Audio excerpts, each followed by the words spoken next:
مرحبا عن جديد. لانه رجعنا التقينا التنين الماضي، التقينا مع دانيال وعرفنا على شيء كثير حلو. حكينا عن permaculture in general. شو يعني permaculture؟ هالاسم الكثير كبير العظيم، شو بيفيد، شو يعني، كل هالتفاصيل كلهم صوت علمناهم الجمعه الماضيه مع دانيال. الحلو انه كلمه permaculture هي يمكن كلمه صعبه كبيره غريبه، بس هي اللي كان جدودنا يعيشوه نهار عن نهار ونحن ما كنا معنا خبر. اليوم كل العالم راكده على كلمه كثير قويه وكبيره كثير اسمها اورجانيك، بس انه مش ضروري الواحد يروح هالقد، لانه غلطه صغيره بتخرب كل البروسيس وبتكلف كثير تا واحد ياخذ هيدي السيرتيفيكيشن. فهل بتهم الناس او لا؟ شو يعني permaculture؟ كان جمعه الماضيه شغله كثير حلوه وتعلمناها كلنا مع بعضنا. اليوم رايحين على شيء ثاني، how to plan an urban farm. يعني كيف حدا بيقدر يعمل فيرم صغيره على قده ببيته برا بجنينه، واللي هو اول شيء بدي اقول ميرسي لمارك على هذه الفكره العظيمه يلي هي اليوم نحن عم نعملها. ميرسي لدانيال اللي عم بلاقينا من امريكا، ورح نجرب نترجم قد ما بنقدر، رح نحكي شوي عربي شوي انجليزي، وبالاخر يوتيوب حيعمل اوتو ترانسليشن لكل شيء بالانجليزي تحت، لازم تعملوا لها بس اكتيفيشن، ونحن بالعربي رح نحكي ونرجع نعملهم ترانسليشن بعد جمعه بالانجليزي مع بعضنا. طيب بنقول له هاي لمارك و thank you for joining everybody. مارك، نحن اليوم وين، شو رح نعمل، خبرنا بس. هاي أنطوني، هاي إلي، وهاي دانيال. نحن اليوم رح نحكي عن شيء كتير مهم يلي هي بلبنان خاصة بالمدينة. urban farming بالعربي بتترجم للزراعة الحوضرية، يعني نزرع بالحوض. كتير ناس من لبنان ما عندهم أرض ببيروت بالمدينة in general. هول العالم مضطرين يزرعوا أو على البلكون أو على السقف. طب شو فيهم يزرعوا؟ كيف فيهم يزرعوا؟ كيف بدهم يفكروا؟ ليه مهم هيدا الشيء؟ هلا اكيد نحن لانه مع دانيال رح نتطرق لهذا الموضوع من منظار البيرماكلتشر دائما، فهيدي الشغله كثير مهمه. شو الفوائد تبع هالموضوع وكيف بينعمل؟ اليوم هيدا هو التوبيك تبعنا. اذا بدك على السريع انتوني بيرجع الي خبرنا على السريع مين دانيال ومنبلش بالموضوع. So welcome everybody and hello. With our second episode from our series of workshops entitled Introduction to Permaculture, with our guest all the way from America, Mr. Daniel Halsey. Hello, Daniel. And hello, Anthony, hello. And thank you for hosting our workshops. I would like to introduce Daniel briefly. Daniel is one of the experts of permaculture, certified experts all from the world. And he has several degrees in permaculture, and he worked in several countries, among them Lebanon and especially Beirut. And he's going now to giving us the second episode from this series of workshops entitled How to Plan Your Vegetable Gardens and how to plan your urban garden or urban garden adapted to Beirut. نحن رح نكون كل الوقت دانيال عم يحكي بالانجليزي، انا وايدي رح نترجم على العربي، وانتوني بيجي بيعطينا الانبوت تبعه. انا تقول انه من السيشن يلي قطعت كثير تعلمت. يعني دانيال, just to tell you that I watched again the last session and you have no idea how much we have learned, how much you taught us new things. So that's the introduction we're going to make. انتوني بدك تقول شيء او بنبلش؟ Very excited. Let's start. Of course, Daniel, thank you so very much again and again. Thank you for believing in us. Thank you for your support. Your first video got more than 3,000 views, and we hope this one will get more. Daniel, the floor is yours. Thank you very much, Anthony, Mark. Your team has been wonderful for doing this with me. I love speaking and finding more about what's going on in Lebanon and Beirut, and talking with all my friends there. Heard from a couple of them from my past trips. So all good. And hopefully this time going through, sticking with the topic, I'm trying to focus on the needs of the people for growing food in an urban setting with that. Again, a lot of information going rather quickly, but I'm hoping that we can supply the text and then you can actually have that online also for people to review. So I'll get started, and I just wanted to thank you and also our team at United Designers that's helping get this program together for everybody. So we have starting an urban farm or a community garden. And in most spaces, we're hoping that people work in teams. That's how we see it. Everything is by community, and by community gives you resilience. The more people we can have working, the more people that we can get going on this. it's better for everyone. First of all, we have kind of determined a need for an urban farm, but there's a lot of decisions that need to be made as you're moving forward with this. Either it's going to be a rooftop garden. We have people who are doing gardens now in vacant parking lots, parking ramps, the top of buildings, any kind of flat space that we can find in the cities basically can be turned into a garden. The only issue, of course, is if it's structurally sound, but most of the time, many of the buildings are strong enough, the rooftops are strong enough, especially when you think of parking ramps or parking lots. Not a problem. We can create farming space on there too. So in that sense, if we already have the need, then it's kind of what kind of garden do you want to make? Are we going to focus on certain vegetables that we can cook on a daily basis? Are we making vegetables for herbs, salad greens, things like that? Do we have places for trees, maybe shrubs and berries, all those kinds of things? So what kind of garden can we put together? And every space, like I said before, in permaculture is site specific. There is no cookie cutter in this. We have to look at what space we have and how we can go from there. And then also, who are we going to serve? Who the garden is going to be for? Is it for a family? Is it for a neighborhood, a community of people?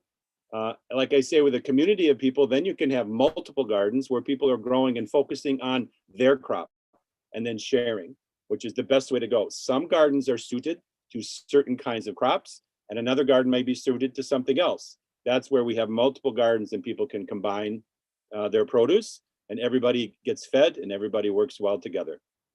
So the project basically generally is meant to benefit everyone involved. And so we have to take care of that. And that also involves organizing people. And I always like to say too, finding a very good cook, finding somebody who knows how to use these materials, canning or otherwise. And the other thing I might say is you need to have one lead farmer or farm coach, someone who really knows what's going on with the farm. Maybe it's a friend, maybe it's someone who knows in the neighborhood. And then the next thing too with the urban farm is, how are you going to store this food? How are you going to process it? And do you need a commercial kitchen? So you can imagine if you're going to grow this garden, now you have to think of what are all the support spaces that are needed for that, along with the tools. So that's determining the need and the needs of the garden, that space. Mark, did you want to talk about some of these things as I go? If you want, we'll translate quickly. So كان عم بقول دانيال انه عاده الزراعه الحوضريه او الاربن جاردن هو شيء لازم نعمله سوا بجروب، ما نعمله لوحدنا. شغله كثير مهمه يكون في ليدر للمشروع. يعني اذا نحن عم نشتغل ببنايه او بشارع، يكون في حدا هيك مثل كوتش. هيدي انطوني رح يحبها هلا بعد شوي بخبرنا عنه. لازم يكون في بالجروب حدا يعرف يطبخ، هيك قال الا اذا انا سمعت غلط، لانه الاربن فارمينج هو نحن نزرع، بعد شوي رح بركي نفوت بالموضوع اكثر، نزرع لنبيع لبعض ونفس الوقت لنعطي لبعض ببلاش لنطلع مصاري، ومن خلال الزراعه بصير نبدل. خذ هالخياره تبعتيني بندوره من عندك، خذ فجل. هيدي الشغله بتكون كثير مهمه. That's all, Daniel. Thank you.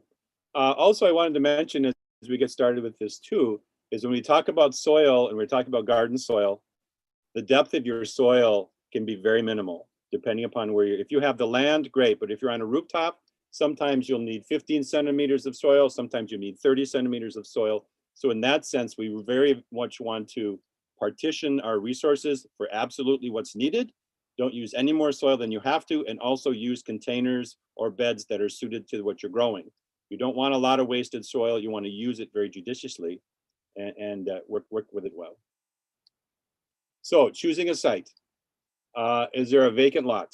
Is there a rooftop? Does it have good sun, right? Location, location, location. That's what they say about real estate here, is that you have to have all the resources in order to do this. Do you have some good soil to start with? Now, of course, if you're on a rooftop, you're going to have to build containers. Maybe there'll be pots. Maybe there'll be raised beds with some kind of wood that you found.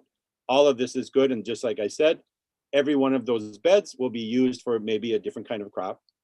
I am a fan of using pots because I can move them. I can grow lots of different things and basically tailor that pot or the area that the raised bed to what I'm going to grow at the time. So is there some soil to start? We will create soil as we start gardening, I am actually at Heirloomista Farm in Minnesota right now. My friend Kelsey bought this farm about 5 years ago. Horrible soil. In a couple of years, totally turned it around. And this is I think it's a 1/4 hectare that she's growing food on here. And I'll show some pictures of that later. So good soil to start with, some kind of growing medium, and then a water source, and maybe a place to store water and a way to distribute it. So you're going to need hoses. Where is the water on this site? Is it across the street? Is there a hydrant? Are you going to have to bring it in buckets? All that is good to know. And then also, of course, the quality of water. Are there any fences or trellises? On a balcony, you can go out, you can go hanging, especially depending upon which way the balcony is facing. On a rooftop, you can always go up. I very much advise people as much as possible. If there's a fence, if there's any possibility of trellis going up, do that as much as possible. That's where the sun is, by the way. And you can partition your resources that way. So having a fence, or what we just call all fences or trellises to us, tomatoes, beans, squash, all sorts of vine crops can go on these fences and save you a huge amount of ground space in doing that. And then bed space to raise, basically, do you have areas where you can mound up the soil? Are there areas where you can mound it up and make it deeper? So maybe you'll be taking soil from one area and mounding it up in another area, and that's going to be where you're growing. A lot of times we do that. Collect as much topsoil as you can where you're going to grow, and then use that other space for something else. Maybe it's storage, maybe it's a table, or maybe it's your path, so that you can very much use the good soil for growing, and other areas it's for paths, walking, and you don't want to be stepping on your good soil. Some more formalities I might talk about too is who owns the land. Very important to get permission, very important to get a buy-in from somebody who owns that. Otherwise, you might have problems later. There might be a lease, some kind of agreement, and especially if there's a good understanding that you want to use this land for a period of time, at least 3 years. If you're going to spend all this time making this space a very growable space, within a couple months, you can get all of your food going and things coming out of this. You don't want to lose that property.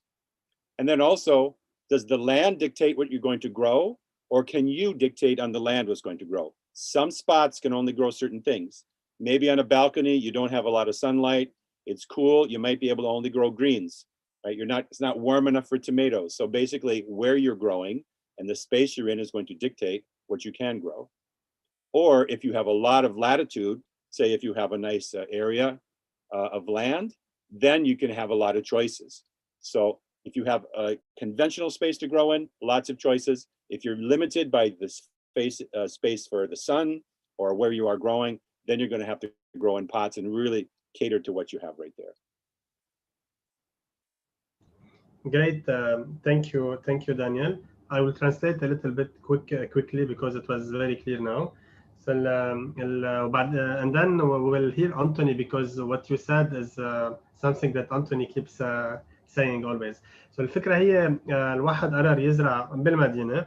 وين بده يزرع؟ في شيء شقفة صغيرة حد مطرحه مثلا شغله وين بده يزرع، مثلا بده يعربش على البلكون على البويات، هالاشياء كلها قالها ما راح اعيدهم واضحين بالصور وهيك، بس قال شغلات حلوه يعني مثل انه اوقات المطرح يلي انتم بدكم تزرعوا فيه هو رح يجبركم باشياء، يعني في كثير شمس، في قليل شمس، الارض طالعه نزول هيك، وهون اشياء حلوه لانه كان كثير انطوني عم بيحكي عن الموضوع، اللي عنده ارض يعطي غيره، اللي ما بيقدر يعطي الثاني. خبرنا انطوني انت هذا الشيء كيف بتشوفه؟ Daniel, but two things I want to talk about is what you said early on is that just start growing and you need someone to eat it and someone to cook it and probably distribute your neighbors and so on.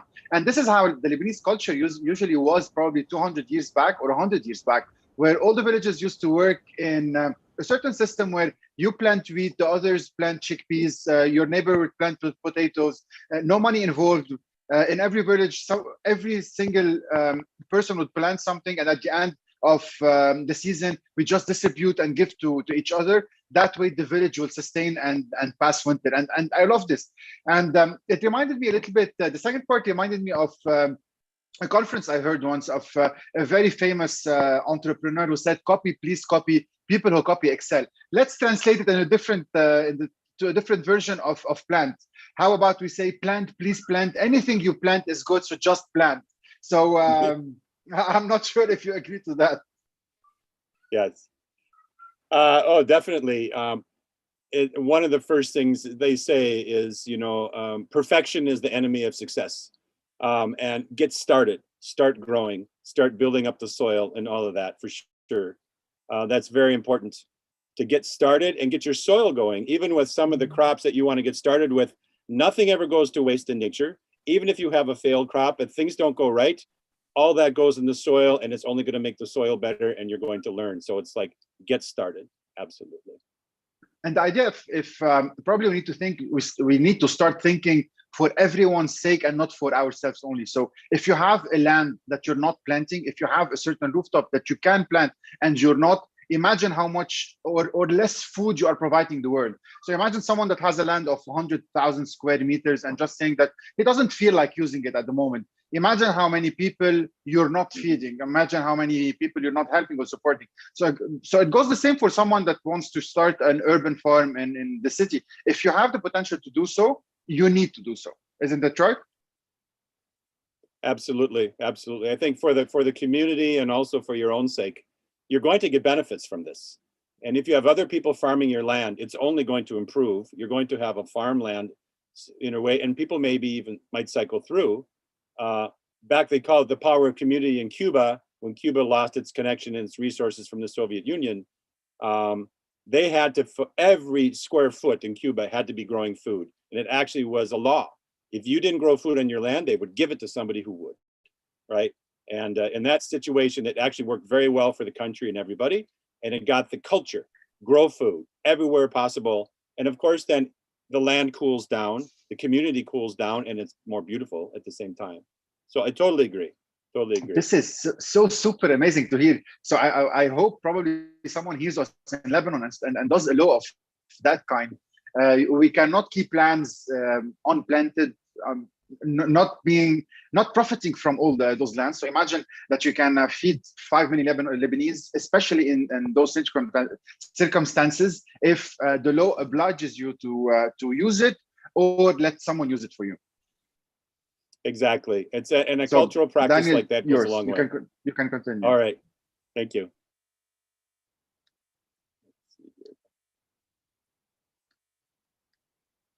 So we're looking at a site, choosing a site, very good in doing that. And that's, you know, very important, whether it's in the balcony or on the ground, wherever it might be. Now we have to talk about the space, right? How are we growing this? By the way, I wanted to mention that on the farm where I am right now, it's a 1-woman 5-acre farm. She has a 1/4 hectare. 1/4 hectare of vegetables she grows, and she feeds 17 families. One person feeding 17 families on a 1/4 hectare, right? Absolutely amazing. Did that just pop in her head over a day? This has been many years that she's been developing this, but she's also sharing and teaching other people how to do this. So you can see the intensity of the growing here. You know, it's not your typical magazine farm. This is multiple crops growing in the same place, a lot of things growing together.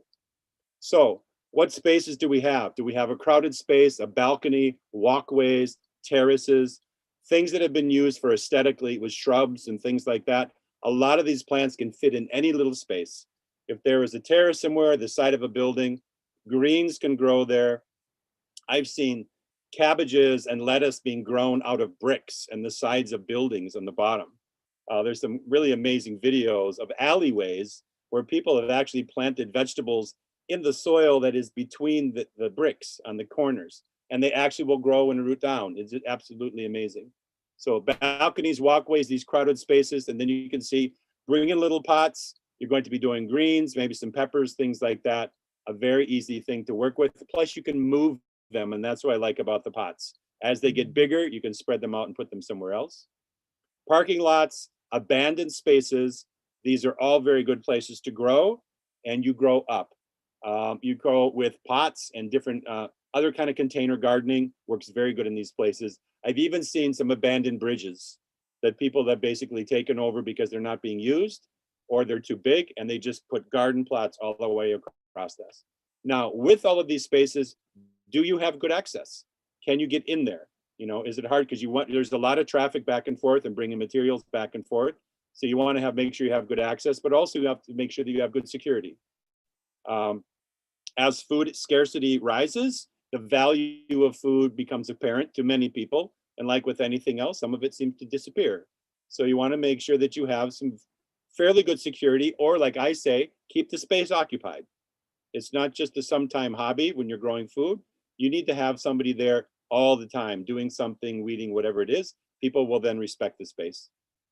Depressions in a land, when we talk about things being flat, if there's anywhere that you can collect water when it rains or collect water from irrigation, depressions in the ground, area like that are very good too. And again, I'll keep emphasizing at the same time that sun exposure is very important. We need at least 8 hours of sunlight.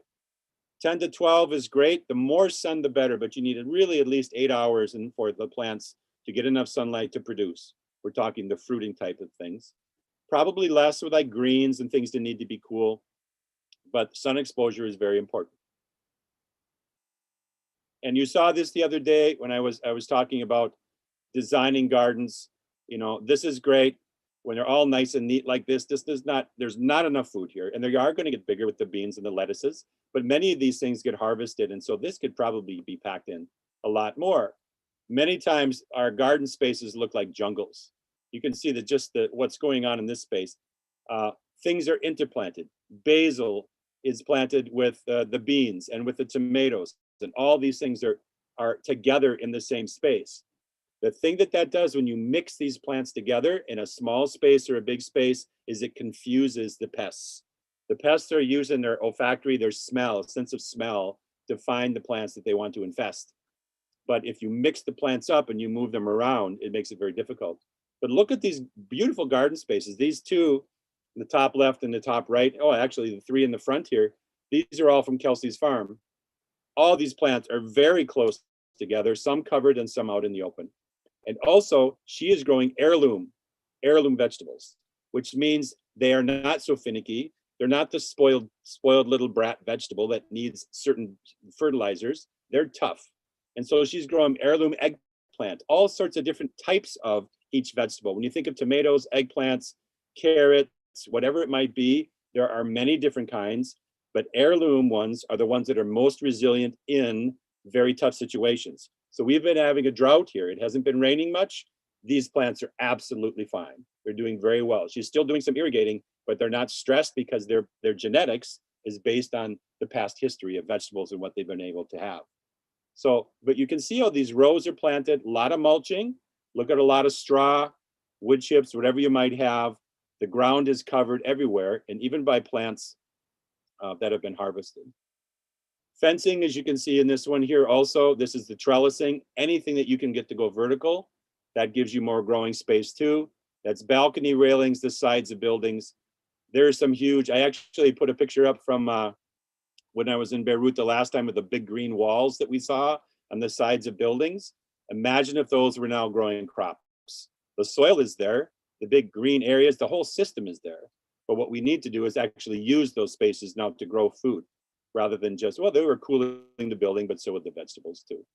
And also I wanted to, and I saw some great grapes, all the fruiting vegetables, all the fruits, all the trees, all the shrubs, those two are the long-term sources. So while we're doing gardening, let's also plant more trees. Let's do a lot more with cooling and collecting water and making a lot more fruit along with doing the vegetables. Because as I saw in Beirut and in Sidon and everywhere else, so many variables and so many ways of growing food. Okay, so Daniel, Eli will translate in a while what you just said. Just to tell you that we have amazing questions and amazing comments from people. We will take the questions at the end. So now Eli will translate quickly what you said. Yes, I would like to say that we're receiving a lot of comments and questions, and this is amazing. So to brief a little bit what Daniel was saying, لحتى نقول شوي شو دانيال كان عم يحكي بالفكرة اللي عم بيقولها. عم بيقول إنه نحن حددنا المحل، حددنا مين الأشخاص، شو بدنا نزرع، هلا بدنا نحدد المحل وكيف بدنا نعمل المونتاج إذا بدكم تبع الجاردن تبعنا. سو كان عم بيقول بالأول إنه تخيلوا في مدام وحدة بقطعة أرض صغيرة قدرت تطعمي 17 عائلة بكيف زبطت السبيس تبع المزروعات تبعها وكيف زرعت القصص.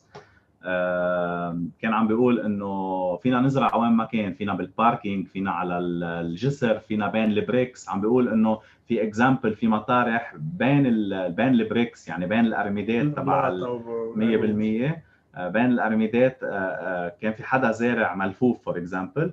بس اكيد لازم ننتبه على قصص كثير مهمه. ما فينا نزرع بمطرح ما في سان لايت لانه ما رح يكبر شيء، ضوء شمس. ما فينا نزرع بمطرح ما في مي. ما فينا نزرع بمطرح ما عندنا اكسس عليه، يعني ما فينا نفوت على هذا المطرح لانه رح يكون يعني ما رح نقدر نطلع شيء حتى لو كان المطرح فور فري، حتى لو كان المطرح اكسسبل. سو كل هول حكي عنهم دانيال، وحكي كمان عن بلش شوي يحكي عن شو فينا نزرع، شو بننقي لنزرع. حكي عن شيء كثير مهم اللي هو البذور الموروثه او الهيرلوم، اللي هن البذور اللي اذا بدكم اللي بنورثها من جدودنا، يعني اللي مقصله من جدود 100% اللي مقصله، اللي هي مش متعرضه لكروسنج اوفر، مش معمول تزاوج بينها وبين بذور ثانيه. هذا كثير مهم. حتى حكي عن اكزامبل لانه عم يحكي عن المساحه، حكي عن الفانسز، بلش يحكي عن التريلس، انه فينا كمان مش بس نكون على ليفل واحد بالارض، فينا نبلش نطلع شوي شوي، نعمل فانسينج، نعمل تريلس لحتى يعربشوا البلانتس عليها ويكبر. Here we go, Daniel. Thank you. All right, thank you. All right, so let's talk about what we need to do the garden space. And I wanted to mention a couple of things too. My good friend and partner, Horticulture in the Netherlands, who I was talking to earlier today, we were talking about fertilizer. And I know we didn't really talk about thinking about animals and livestock in this situation, but especially in the traditions of the Mediterranean, we don't want to forget about pigeons and their role in agriculture for many, many, many millennia. They are a great source of fertilizer. Also soldier flies, which is another system that can be created for composting. There's worm compost and there's also soldier flies, which actually are food for pigeons, geese, chickens, all of those also.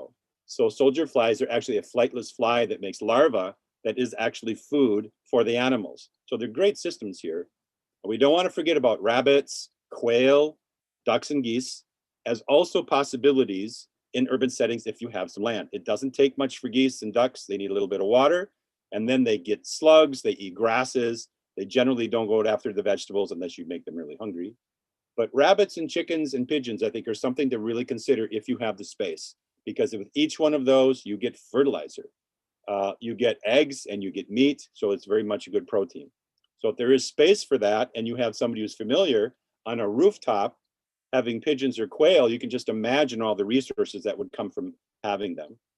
You get all the fertilizer, and most of the time, especially with pigeons, you don't have to feed them much because they're just going all over the city, finding their food and bringing it back for fertilizer for you. So I wanted to talk about, this is an example from Bill Mollison in Permaculture, and this is how we see systems that we're working with. What are the needs? What are the characteristics and what are the behaviors of when we're working with a certain thing, like a chicken as an example?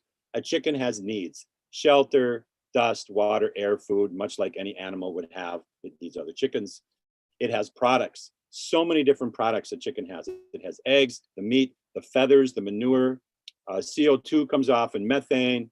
They scratch, they forage, they do all sorts of things on the land for us too.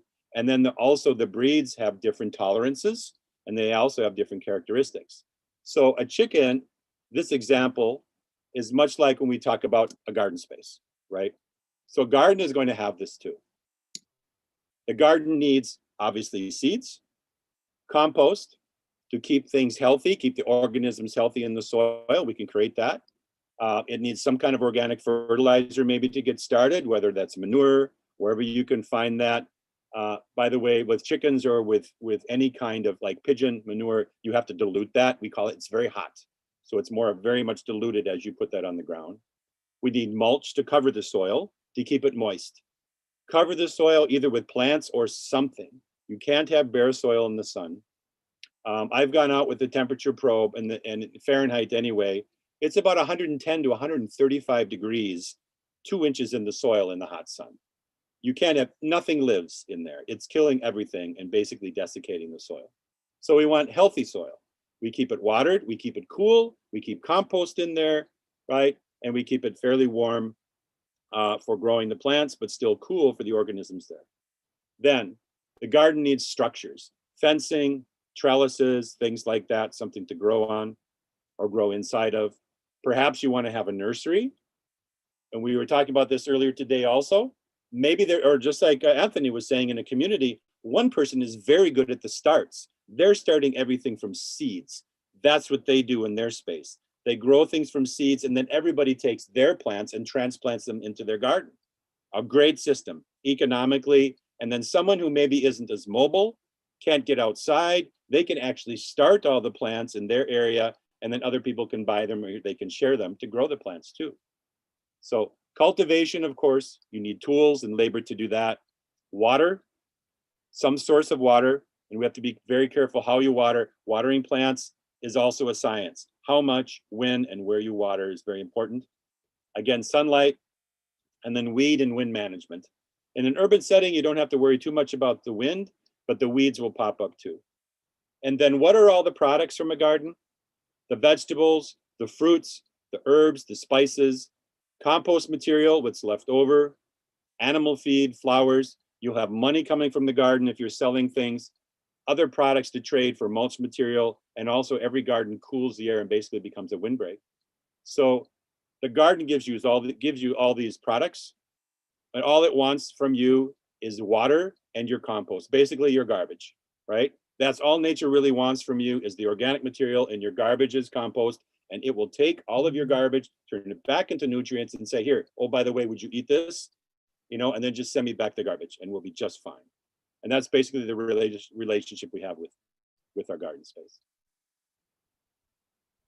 So amazing. Wow. What you just said is really, really, really amazing. Ilya will translate. I just want to tell you that if you read later on the comments, you will see how much people are interested, how much they are saying amazing things. Just the questions, we will leave them till later on. Just I will say that Laskap just told us that the law you talked about exists also in India. And some people are obliged to either cultivate their land or to give to someone else to cultivate, which is an amazing law. What you just said about nature and waste and is amazing. Eli will translate for everybody else. And then I don't know, Anthony, if you want to say something or we keep it for later on. Go ahead, Eli. Anthony, feel free. It's feel free if it's like your YouTube channel, okay? Don't worry. If you want to interrupt. I'm enjoying it and learning as much as everybody else is. So don't worry, please. My channel is your channel, as you say in Lebanon. My home is your home, so it's yours. Feel free to enjoy it, and this is the aim. Let everyone learn something new, and let us all together rebuild the genuine country you discovered, Daniel, which is Lebanon and the culture and the great vegetables and fruits and so on. So probably we teach everyone to do it personally in his home, start small and then go global. Great. Go ahead, Eli. So لحتى نحكي شوي عن آخر فكرة قالها دانيال حكي هلا عن الانيمالز، الحيوانات يلي فيهم يدخلوا على الخط. قال شيء كثير مهم انه نحن على الحوض البحر المتوسط عندنا كثير امتيازات انه نربي كثير حيوانات عندنا بجنينه. حكي عن الدجاج، حكي عن الفرخ، حكي عن الارانب، حكي عن البقر، كلهم هول نحن فينا نربيهم. حكي فكره كثير مهمه انه هن مش بس الفوائد تبعهم انه يعطونا الحليب والبيض والريش وكل هول، هن عندهم اكشن كثير مهم. فور اكزامبل الدجاجه عندها اكشن ميكانيكال انه فيها تكون هي التول يلي عم تقلب التراب، يلي اذا يعني بايديها او ب او حيلا حيوان ثاني فيه يكون عم يعمل ميكانيكال اكشن بالارض لحتى يقلب التراب، لحتى يفوت القصص على التراب.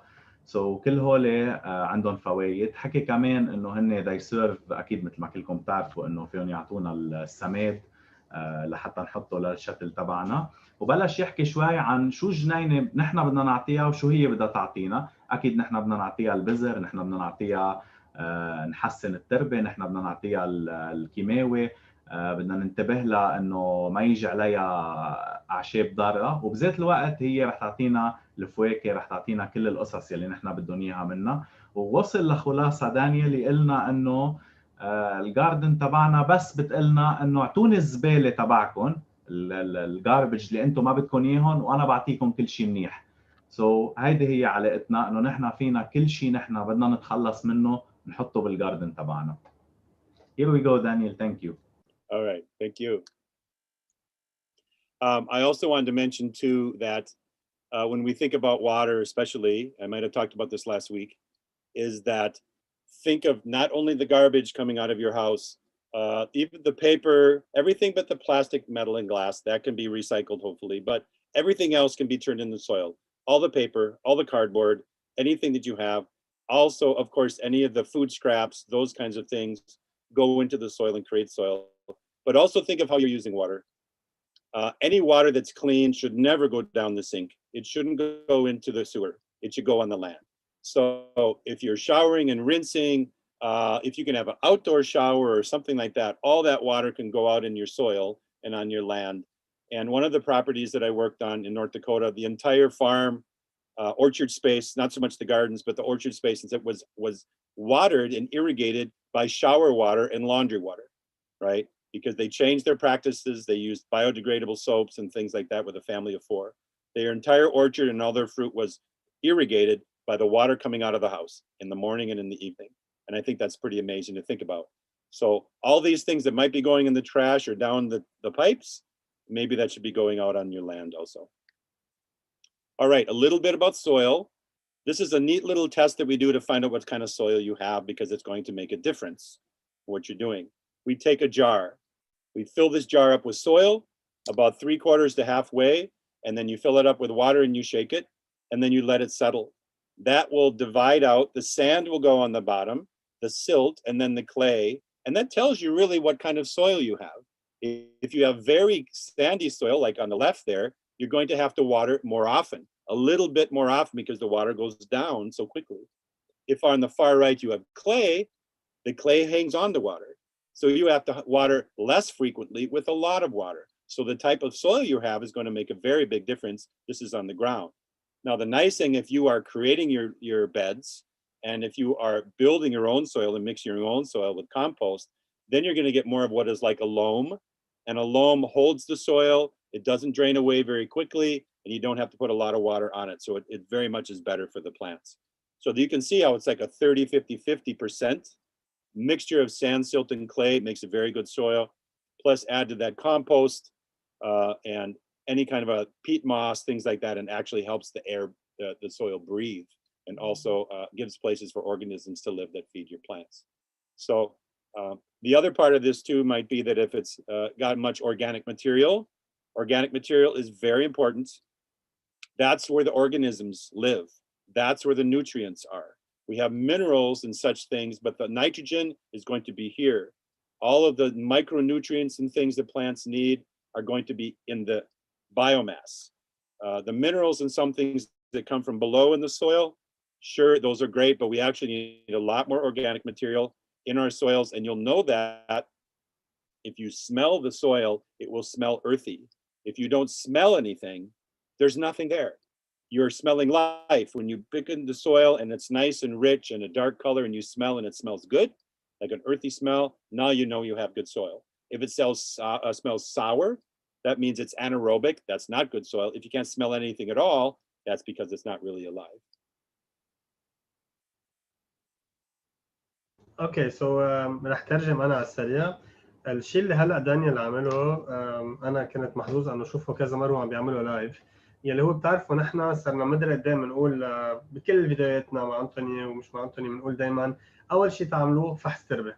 هلا اكيد فيكم تعملوا فحص التربه بطريقه بروفيشنال، يعني تاخذوا عينه وعلى المختبر، بس فيكم تعملوا على السريع فحص تربه اللي هو بتجيبوا شوي من التراب اللي عندكم اياها ومثل ما فرجع بتحطوهم مع مي بقلب مرتبين، وببين مثل هالثلاث صور يلي دانيال حطهم من شوي، ببين اذا الارض تبعكم رمليه سلتيه او طين. فاكيد اذا كانت ارض رمليه معناتها بتسقط بس المي بتروح بالارض كثير بسرعه، اذا كان الطين هو العكس يعني ما بتروح المي كثير بسرعه. فكان هو عم بخبر انه السلتيه هيدي اللي بالنص يلي شويه رمل شويه طين بتحافظ على المي ونفس الوقت بتخليها تفل، هي ارض كثير منيحه. وعلى كل ميلات مهم تعرفوا هذا الشيء لتحسنوا تربتكم. ورجع خبر عن المواد العضويه يلي هي جدا اساسيه بالتربه. فالمواد العضويه جدا هامه، معناتها ارضكم غنيه بالمعادن وهيك. خبر انه اذا بتاخذوا تراب وبتشموا وبيكون في ريحه تراب، ريحه حلوه هيك، هذه معناتها تربتكم عايشه وحلوه فيها بكتيريا وفيها اورجانيك ماترز. بينما اوقات الريحه الكريهه بتدل انه ما في تهويه كثير منيحه، واذا ما شميتوا شيء بالمره يعني ابدا مش منيح، يعني الارض ما فيها شيء. فكتير مهم. هلا بنحكي عن خلطه التراب وهالاشياء كلها. ثانك يو دانيال. Thanks. I just wanted to show a little bit about our horizons too when we're growing in our spaces. Even if you're growing in a pot or a raised bed, you want to have layers of soil, mineral soil at the base, something that drains very well. The topsoil is what we call the root zone. And then on top, we have the O horizon, which is all the organic material sitting on the top. The O horizon, the surface litter, the mulch keeps the soil moist. The A horizon is where all the nutrients are, all the organisms are, and that's where we call the root zone. And then going down farther in there, we'll have probably some clay, gravel, stone, whatever it might be, so we can actually make sure that the water drains out. The water in any kind of bed and garden needs to drain away so that that also then pours oxygen in. When you water it, it gets full of water, but when the gravity pulls the water down, now oxygen comes in, carbon dioxide comes in, right? And helps with the organisms. The organisms in the ground use oxygen. The plants above the ground are using carbon dioxide. So that's why it needs to breathe, and we need to make sure that we have kind of a mixture of plant soil material in there too. A little bit about soil temperature. This is why we mulch. Cool soils hold more water. If we have a problem with drought, if we have a problem with not enough rain, cover it very deeply. We're using straw, rye, newspapers, cut up cardboard, whatever you can find. Put that around your plants to keep that soil cool, because then the moisture will stay in the ground. It also keeps the weeds down at the same time. So we want to keep that soil very cool. And then compaction is another thing. This is the little machine you see there is called the Penetrometer. And hard soils grow less food, as you can imagine. So much energy goes into the plant trying to get through the soil. So we need to break up the soil, add compost, organic material in that to keep it easy for rooting, and decompact it. If you go into an old lot, if you're going anywhere that hasn't been farmed before, you're probably going to have to go in there with shovels and forks and really fluff that soil up. Get some water in there, get some organisms in there, and at the same time, bring in any kind of material you can to mix with the soil to kind of break up and get some air in there. Hopefully you can find grasses or compost or something to put in, and that really helps the soil get less compacted. And then, by the way, don't walk on it. Only walk in paths. Do never walk in the places where you're going to grow, because that just compacts it and really makes it difficult for the plants to get going. Consider again, remember the availability of water, how you're going to use that, and how you're going to keep your water. We talked again about mulch, ground covers, and water only the areas that need it. Not just standing there and spraying it all over the place. Water under the plants, at the base, where the roots are, and then move to the next plant. A lot of the soils doesn't need that much water around, the plant does. So water the ground.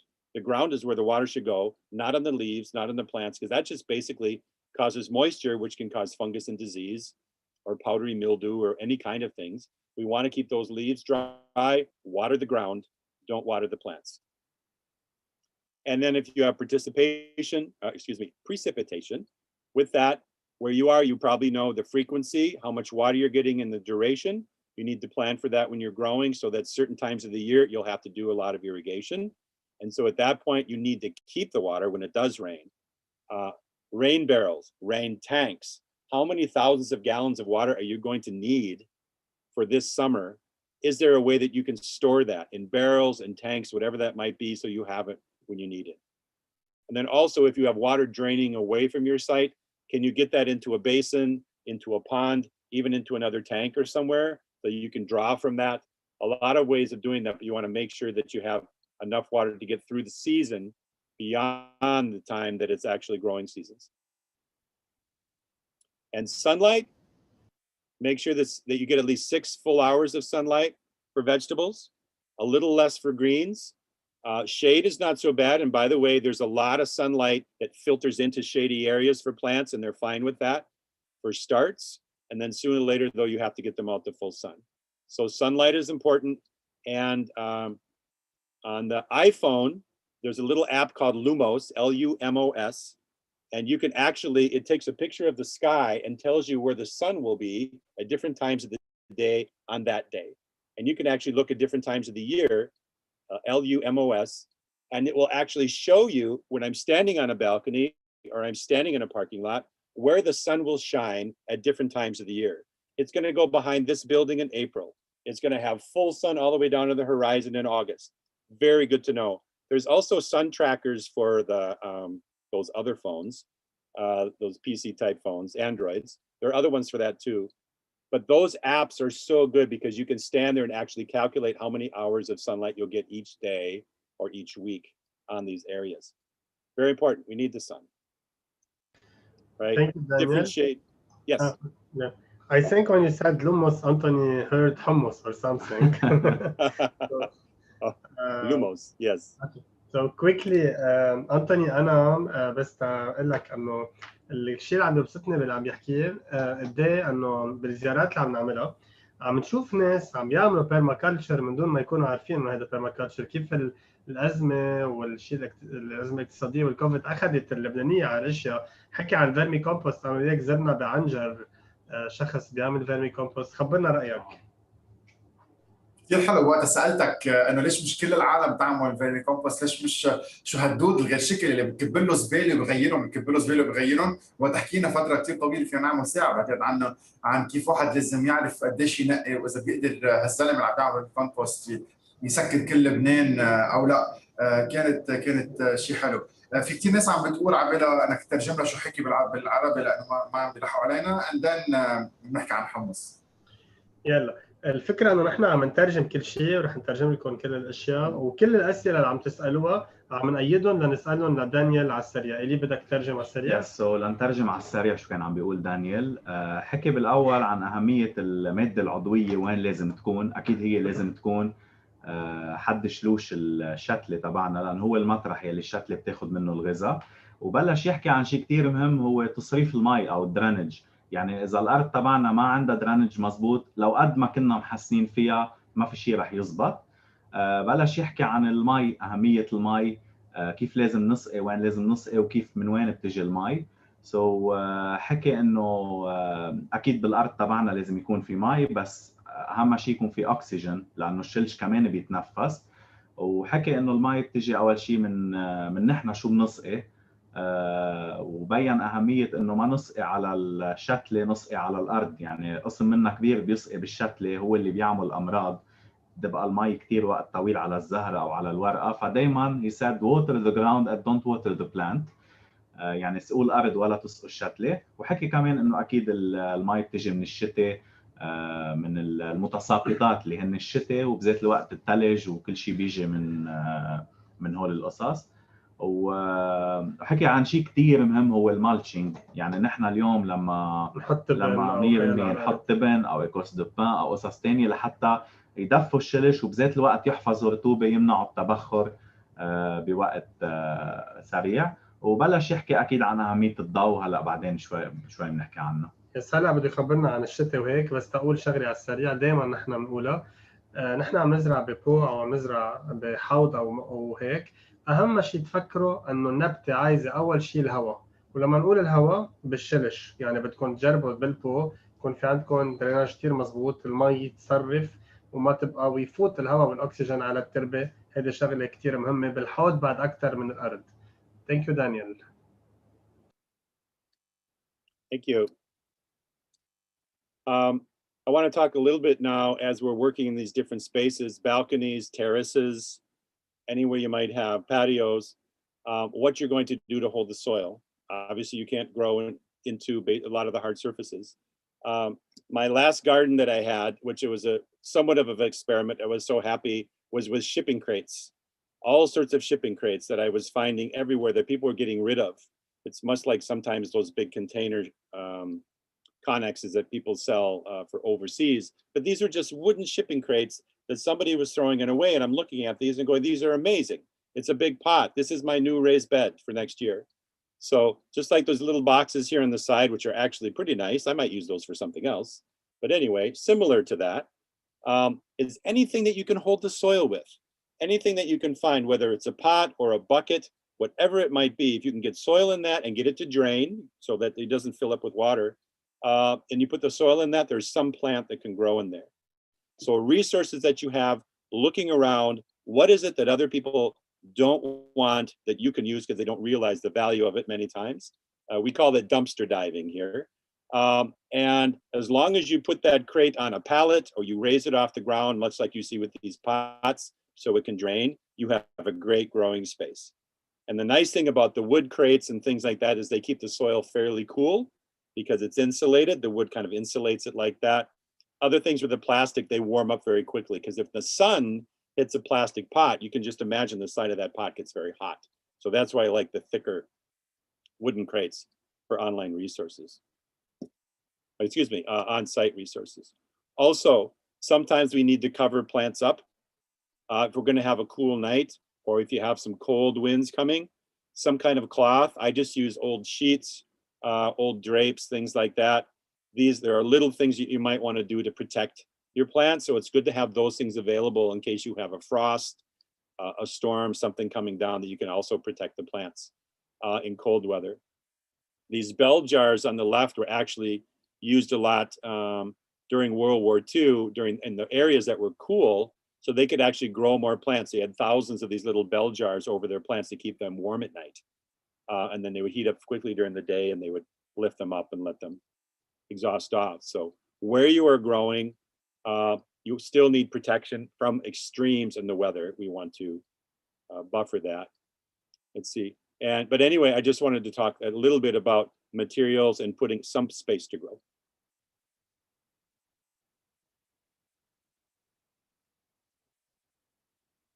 Let's see. I'll just continue, Mark, unless you wanted to go on with that. Okay. No, continue. While you're preparing the other slide, I have a question. We're talking technicalities a lot, and some people just try it and it doesn't work for a reason or another. Probably like cooking. Some study for years, and then when they go into kitchen, it doesn't work. What would you suggest, or what would you say to people who? How would they start? Is it enough to learn, or you need to put something else, your heart probably, into it? Yeah, it's. I would say when people ask me, what should I do with, in my garden, I say walk around the neighborhood, walk around and see what other people are doing, because a lot of people have already solved the issues. So it's like the learn one, do one, teach one sort of thing.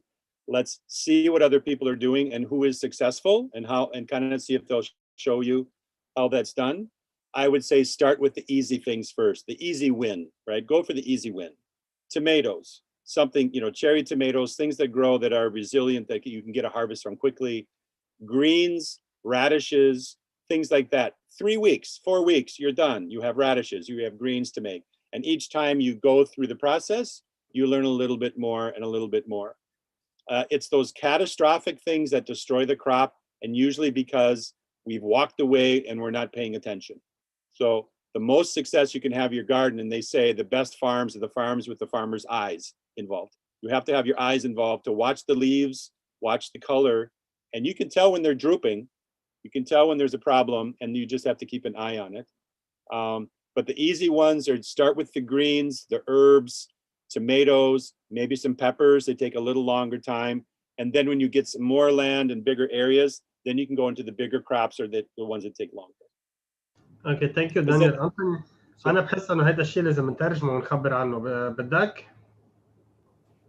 Yeah, sure, Daniel. Probably we need to translate what you said, because what you said is amazing. دانيال عم بيقول انه كنت عم بسأله السؤال اليوم كيف واحد ببلش؟ واحد بيشتغل وبيظبط وبيدرس، وهلا عم نعطي ساعة زوم كورس خلينا نسميه عن هذا الموضوع، وفجأة نفوت على الزراعة وما بيزبط معه شيء. يمكن انا واحد من هالاشخاص اللي بيقولوا ايدي مش خضراء. كيف واحد بيقدر يشتغل؟ جاوب بطريقة كثير حلوة وقال بلش تمشى عن جيرانك. اسالهم مثل ما يمكن نحن عم نعمل معكم، صار عاملين اكثر من 150 170 حلقه. هلا مايك بيصحح لي، انا عم بعدهم على القد عن الزراعه، صرنا سنه لليوم.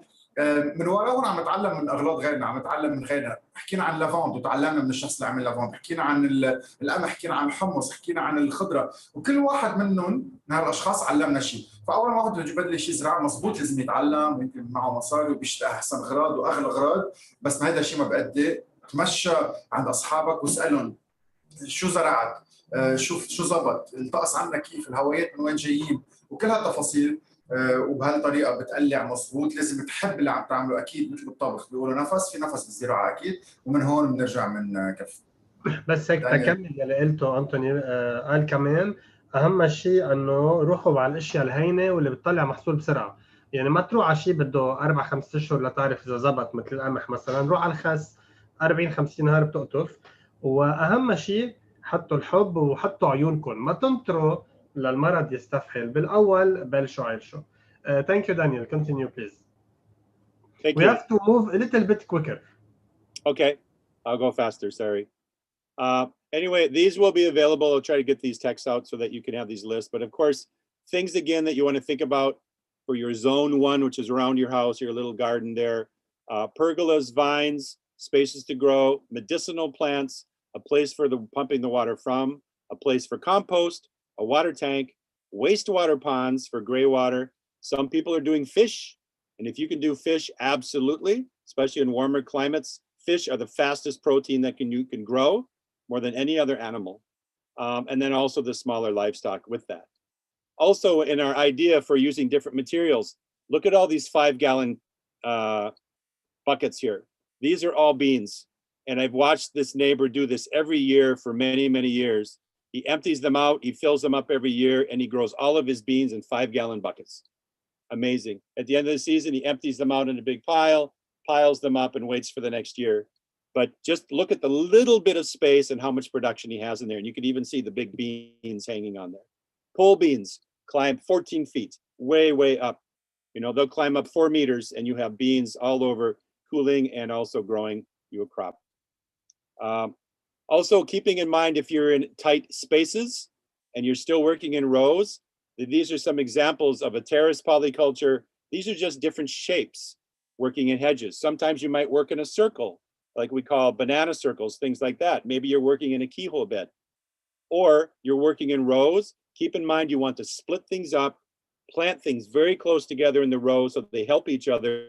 They don't compete for nutrients. They actually help each other because they're going for different things. But you can always change the shape up and how these are working. And then also bring in some trees around it. Sometimes the tree is the center of the garden and you're planting around it because as the sun moves, it's actually giving sunlight to the whole area, but the tree is adding condensation. The tree is actually coolness and water in the mornings, things like that. So look at all the different shapes you can make with a garden. It doesn't have to be in rows. It just needs to fill the space. And a little one here that one of my favorites is called the salsa garden. And this is just the ingredients that we use for salsa, right? If you want to make curry, if you want to make spices, grow the spices in a garden that's like for that. That's all it takes. And then you can have everything there. And by the way, basil is great to get rid of insects, pests, but it also makes your tomatoes taste better. Basil actually affects the tomato plant itself. It tastes more tomatoey, right? So again, how is this not in rows? This is just something that you'll sit in the middle of and create a space. So with that, I just want to go into a keyhole garden. This is one of the most efficient ways to grow food, is to sit in the middle of your garden and reach out as far as you can and plant your plants. Very intense, no paths, in a circle. And I've had many people tell me that they've grown more food in a little 8-foot circle than they've ever done in a garden plot because they're there in it, right? The greens, all those things are next to you. The larger things that take longer are outside. That little circle in the middle is basically your salad greens, which you keep doing over and over. A neat little space, ergonomically designed by the length of your arm, by the way. This garden is based on your body, not on anybody's book. It's like, how far can you reach? Little kids, they have little tiny keyhole beds. They're a garden for growing food. Lots of fun. And then there's a different way of growing food in these two. I have these online and I can share these with Mark also. Different times of the year, I plant carrots. We plant the radishes. The radishes are fast. Then I plant the lettuces. the next couple of weeks to get those going in there. Look how this fills up. I harvest some of the radishes because they're done. Then I harvest the lettuce. Then I put in cauliflower. The cauliflower is going to take a while. The carrots are going to take a while, much longer in there. They start to grow. Then I harvest the carrots. Now I've got room for my cauliflower to grow and my chard to get big. Then as I come into the fall, I harvest the carrots, I harvest everything, and I bring in Miner's lettuce and spinach. And if you don't know this, Miner's lettuce and spinach can be planted in the fall, and you can have the coldest winter on record, and in the spring, they will be the first things to come up. Your garden's already started, you haven't even done anything because you planted it in the fall. So it's really, the keyhole bed and this way of using it is basically just another way of thinking. When you're developing the site, remember, you need a lot of good measurements, planning things, where you're going to store your tools, things like that. Sometimes there's guidelines for people on it. And I think that's it. I can end with that. Remember, we talked about nutrient cycling. This is what I was saying in that other one. Gifts to the village, gifts to the people. All those things come from the garden, spices, even honey. Oh, I didn't even talk about bees, right? Rooftop bees, amazing. Rooftop pigeons, chickens, bees, everything would be amazing up there for growing food. And then what does it want from you? Soil from the kitchen waste, compost, mulch, grass clippings, cardboard. The gardens are basically very happy to get anything they can get from us and move along with that. So. You don't have to go that quick, Daniel, don't worry.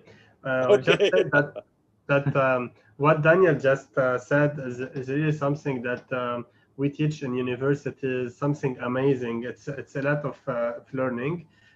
Eli, would you translate quickly? Yes, of course. So دانيال عم يحكي عن شيء كتير مهم. أكيد حكينا عن البيزكس بالأول. هلا عم يحكينا شوي كيف بدنا نزرع القصص. أوقات ما لازم نزرع يمكن قصص كتير حد بعضها لأنه بتنافس بعضها على النيوترينتس وبتعمل أمراض لبعضها. يمكن نزرعهم بشكل دائري، يمكن نزرعهم زيكزاك، يمكن نزرعهم بطريقة معينة. بس الأهم شيء اللي حكي عنه دانيال شو نزرع حد شو، يعني بلش يفوت بتكنيك اذا بدكم الكومبانيون بلانتينجز او النباتات المصاحبه بالعربي. هيدا نبشت. حلوه. اوكي، شو القصص اللي ممكن نزرعها حد بعضها؟ مثلا خبر انه الحبق البيزل مش بس بيحمل البندوره من بعض الامراض والحشرات، كمان بحسن طعمه الفواكه تبعها. فهيدي كانت البوينت اللي كثير مهمه عند دانيال. حكي كمان عن كثير، اذا شفتوا كثير ديزاينز، يعني حكي عن الديزاين الدائري، يعني فيه يكون انت السنتر تبع الجاردن تبعك وبتقدر بطريقه دائريه تطال كل شيء بقلب الجاردن. حكي كمان عن شيء كثير مهم هو عامل الوقت. يعني اوقات بنزرع كثير قصص وبنقعد مكتفين ايدينا ناطرينها لتطلع. مين وايل فينا نزرع قصص بذات الوقت بنكون عم نقطف قصص ثانيه، وبذات الوقت بنكون عم نزرع قصص ثانيه وعم ناكل من قصص. فمش مضطرين دائما انه ننطر وقت طويل لحتى نحصد كل شيء مع بعضه. في قصص تطلع قبل قصص ثانيه وفينا نستفيد منها. وقال انه بعدين اذا حيال صوره قطعت او هيك، هلا فيكم تعملوا سكرين شوت وتاخذوها، بس اللي عايزها بطريقه ثانيه فيكم تبعتوا لنا، او انا وانتوني او إلي بنبعث لكم الصوره اللي بدكم اياها، ما في ولا مشكله. Of course. Daniel, I don't know if how much time do you need, but we have to take some questions, so please tell us. Right. I got one more I want to show you, and then we'll take some questions here. Great. And I just want to remind everybody to think of long term and start planting long term for things. And don't forget the berries. Some of these will immediately fruit. Amelanchier, service berries, honeyberry, it's called hascap also in some areas, nankin cherries, any native plant that you can get fruit from, focus on getting those in the ground and around your borders, any place. And then of course we have strawberries, blueberries, all these other things. And then there Apios americana. Apios is a groundnut. There are many tubers like potatoes that grow underground. So you can partition the soil, you can grow a lot of different things in different areas, but these sweetness, the sugars that we get from a lot of these fruit basically are the great addition to our cooking also in our diet. Okay, so Eli will translate. I have to say that some of these fruits, Daniel, don't grow in Lebanon if you want on the coastal zone. So berries are to be grown on if you want them 400 meters and up, not in the soil, so not in the coastal zone. So Eli will translate this idea, and then we move to questions. And Anthony, if you want to add something before the questions also. Yes, exactly, because the urban zone in Lebanon is the coastal zone here. Okay, so to translate, so دانيال حكي عن شيء كثير مهم هون. أكيد كفى فكرة القصص اللي بتطلع حد بعضها وبتزبط. حكي عن شيء كثير مهم اسمه nature's timing، يعني ننطر القصص لحتى تطلع. وحكي عن شيء كثير حلو to include القصص النيتف، يعني القصص اللي ديجا عنا بتطلع بالأرض. يعني فور اكزامبل زعتر 100% اذا في صنوبره عنا نتركها، اذا في سنديانه نتركها، لانه هول كثير بيفيدوا الزرع تبعنا. فيهم يعملوا كلايمت معين، فيهم يحاربوا نوع انسكت او حشرات بيجوا لعنا. سو هذا شيء كثير مهم كمان. So هلا رح نجاوب على الاسئله. Just to tell you, Daniel, that the discussions are very interesting on the comments. You will read them later on. Wasim Kabara just told you that the circular planting is a revelation for him, and he said thanks and everything. So Eli, بنبلش بالأسئلة. Yes, I would like to put some questions from the participants. Yes, so let's start with Wasim. Okay, let's start with Mai. Mai asked that how important is it to use animal manure? I used it one time only and it burned my plants. Right. It's very important to use animal manure correctly. Animal manure is very important to the soil. The organisms that come out of the gut of animals help kill the pathogens in the soil. And I've heard this from one of the preeminent soil scientists, pathologist. He was saying that in any kind of garden space, if you don't have animal manure, within 3 years, the pathogens will build up to a point where you'll get disease and you'll never get rid of it.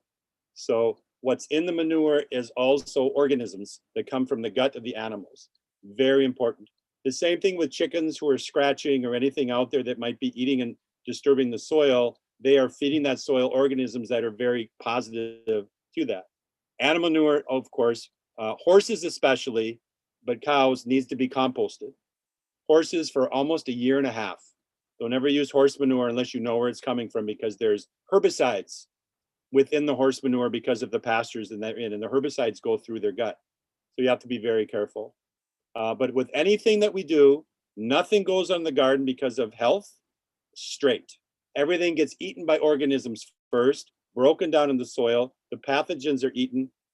The worms in the soil will get rid of salmonella, right, in their gut. They actually, because it's a trophic level in nature, all these organisms in the soil are sanitizing the soil for us, getting rid of all those diseases, breaking them down into nutrients that the plants absorb. So straight manure, no. Composted manure, absolutely. اوكي رح نترجمها كثير على السريع لانه اللي عم بيسالوا بالانجليزي يعني اكيد بيعرفوا انجليزي، بس كرمال البقيه. سالت ماي دخلك عن قد ايه مهم نستعمل الزبل، وهي استعملته مره وحرق. هلا نحن عم نقول لك انه كذا مره بالموفيز انا وانتوني حكينا كثير عن الموضوع، ولازم نعمل موفي عن هالموضوع، بس على السريع ما تستعملوا ولا مره زبل اذا منه مخمر. لازم تعرفوا تخمروه. الزبل اذا منه مخمر بيكون مشكل طويل عريض. التخمير هو انه تحطوه فوق بعضه وتغطوه بنايلون، وهذا الشيء بيخلي الزبل تو بريك داون. اذا في كثير تبن بقلبه بيتحولوا كمان لمواد عضويه وهيك. فما رح جاوب بكل شيء حكي، بس لكم انه يعني الزبل لما بيتحول لمواد عضويه او اذا بتشتروا مواد عضويه هي كثير مهمه. بس الفكره الاساسيه اللي قالها من اذا بدكم باحث جدا هام قال اذا ما بتحطوا ب3 سنين مواد عضويه بارضكم، ارضكم بتموت. يعني كثير مهم تحطوا مواد عضويه او كومبوست تسبيخ او زبل بالارض. اهم شيء تعرفوا كيف تستعملوا. Second question. Okay, and the second question comes from Christina. Christina asked that how can urban farming affect wildlife? Well, urban farming affects wildlife by creating habitat. So within the urban farm, you have lots of pollination, pollinators, nectar, all these flowering things, right? So if you have the pollinators and you have the flowers, I have many friends of mine in gardening that if it's even the weeds, if they're flowering, you leave them alone. If they're covering the soil, We leave them alone because they feed the insects. The insects feed the birds, right?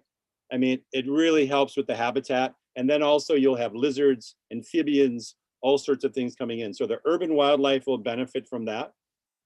We also, of course, we have urban raccoons, we have urban rodents, rats, I think are like everywhere. So in that sense, you have to protect your garden from those kinds of pests. But in a sense, you are actually creating habitat, especially if you take the edges and you put in shrubs and grasses and things like that. And the last thing I'll say about that is people don't think about beetles, but beetles are hugely important to agriculture. And so the more clump grasses and dense areas of grass you can have, you actually have a lot of beneficial insects that live in there and they feed on the pests in your garden. اوكي لكن سائلت كيف البيرماكلتشر بتساعد اذا بدكم الحياه الحيوانيه والحياه الطبيعيه والبايودايفرسيتي يعني هيك. عم بقول كان انه بمجرد انه نحن عم نزرع او نترك كم عشبه من هون او خبريه عم نخلق موطن لهالحشرات وهيك. فاذا تركته مطرح مزروع دغري رح يجي عليه حشرات بيجي عليهم مثلا حيوانات ثانيه تاكلهم او عصافير او ليزرد. سو بتكونوا عم بتساعدوا بالشان تروفيك بنسميها ورا بعضها كلها سوا. هيدا شيء كثير مهم.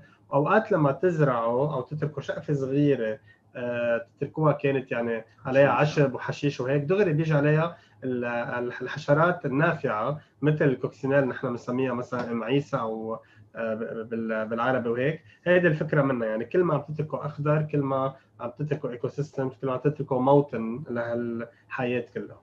Exactly. And we have a question from Wasim. Wasim asked how to get by with low supplies of fertilizers to enrich the soil. Well, that's what we have to know, Daniel, that in the economic crisis now in Lebanon, fertilizers and pesticides cost a huge amount of money. So people are asking for alternatives, which is very good. Yes. Exactly. Anywhere that you can find organic material, and this is composting from the garbage, restaurants, anything that any commercial setting where you can find organic material, you can compost, that is your fertilizer. Many times I tell my clients the best fertilizer that you can have is what's coming out of your kitchen. And if you compost that and break it down, mix it with leaves, whatever you can find, that will be your fertilizer. That is the best fertilizer because it's alive and it's full of organisms. Commercial fertilizers are dead. Commercial fertilizers are chemicals. They're not living things, they don't hold it. So when you put the fertilizer on, if there aren't organisms in the soil, it just drains down into the water. Nothing is there to hold it. So the best way to save yourself a lot of money, save yourself a lot of trouble, is to create the compost yourself and the fertilizer and do that. I was going to mention rabbit manure, goat manure is immediately usable as fertilizer, as manure in your garden. You don't have to compost from goats or rabbits. That can go right in. Chickens needs to be diluted like 9:1 with water, diluted a lot. There you also have it. And another thing you can do, if there is, and not a lot to happen, if there is a woodland nearby, if you have a forest area, is go collect some of the forest floor in a bucket. That has organisms in it, and then inoculate your soil with the forest floor organisms. The leaves, whatever you can find, a 5-gallon bucket, spread it in there, keep it wet, feed them, and that will actually be your fertilizer. The nutrients that the plants need are in the organisms, not in the chemicals.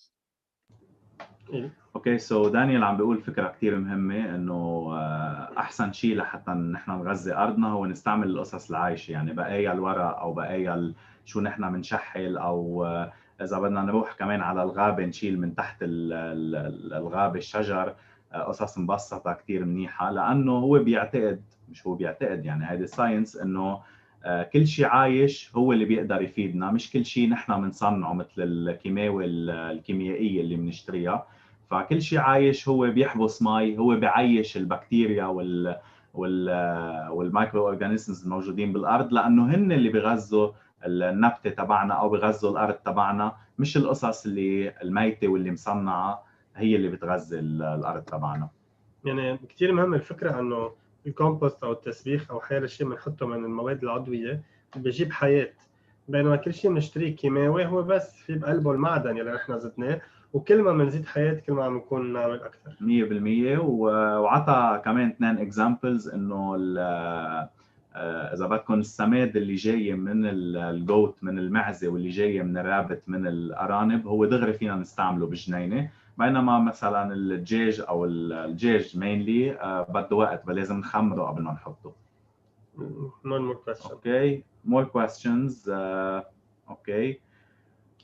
What are the minimum requirements or standards for an urban farm or garden to become a real business? I would say a market and somebody to pay you. Most of the urban farms get started, but the first thing you have to do is have a market and know what people are willing to pay for and what you can get. And that's a very good question, because a lot of people are calling things a farm when it's basically a greenhouse. It's a garden, it's not a farm. And as people ask us about turning basically their subsistence growing for their own family, oh, if we want to go into a business, take what you know and specialize.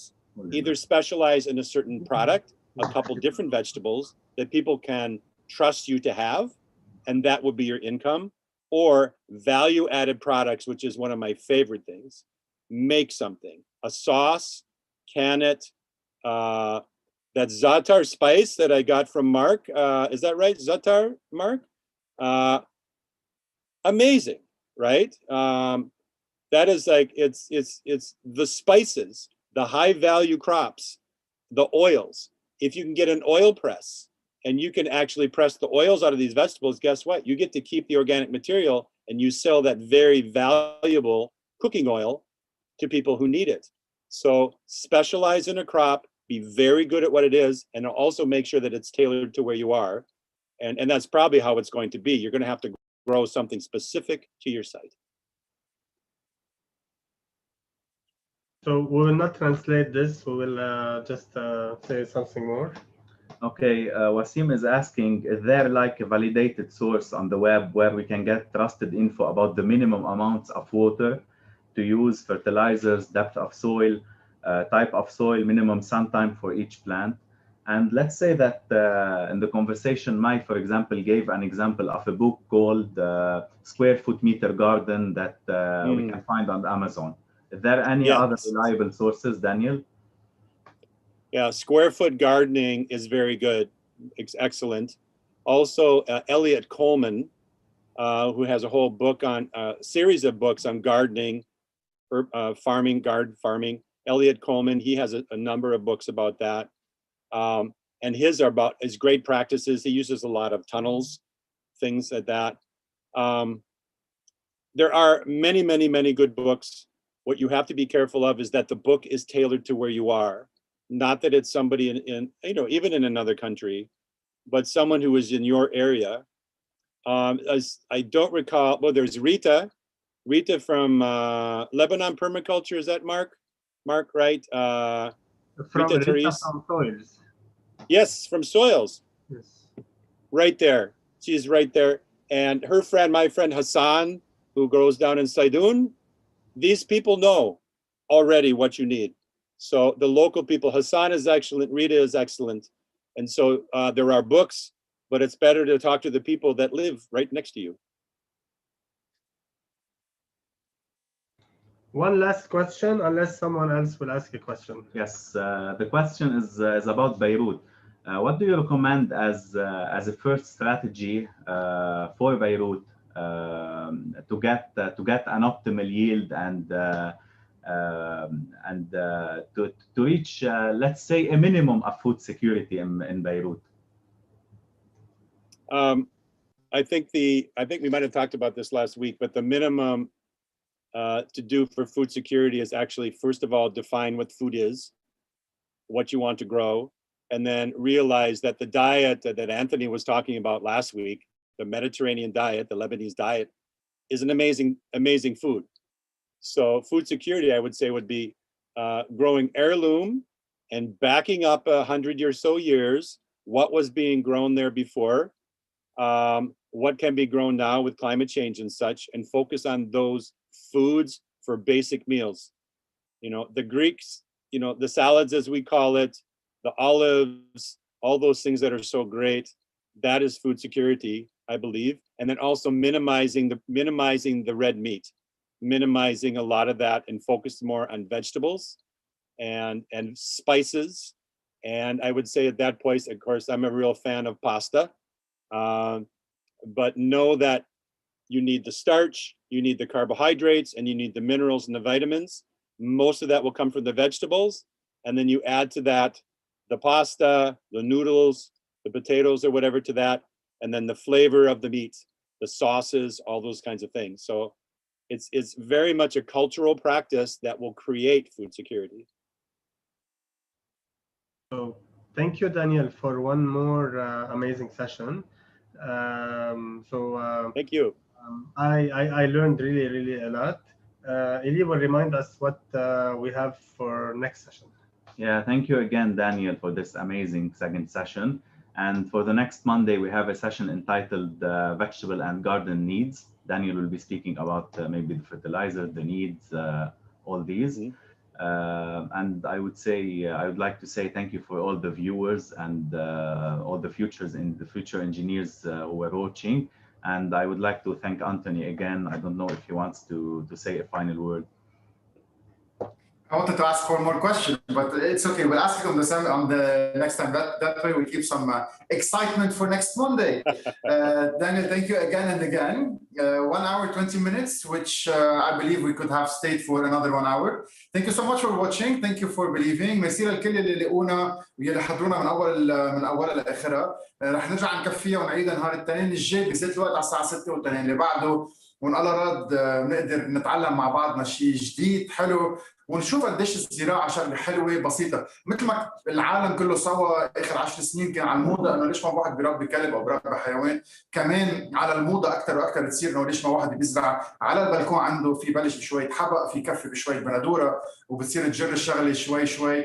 وياما برامنا بتضيع، والشغله الوحيده الاساسيه اللي كل الستات وكل الرجال وكل الكبار بالعمر خبرونا عنها هي الزراعه بارضك، بتصير تحبها اكثر، تتعلق وبتعرف قيمتها. وما بعتقد حدا زرع ارضه واكل منها بيسمح لحاله يكب على الارض مثل ما بنشوف كثير ناس، هو اللي مش رح ترجمهم لانه مش ضروري يعرف فيهم. anyway ميرسي للكل، ميرسي لمارك، ميرسي لنيتشر، ميرسي دانيال again and again, and we will see you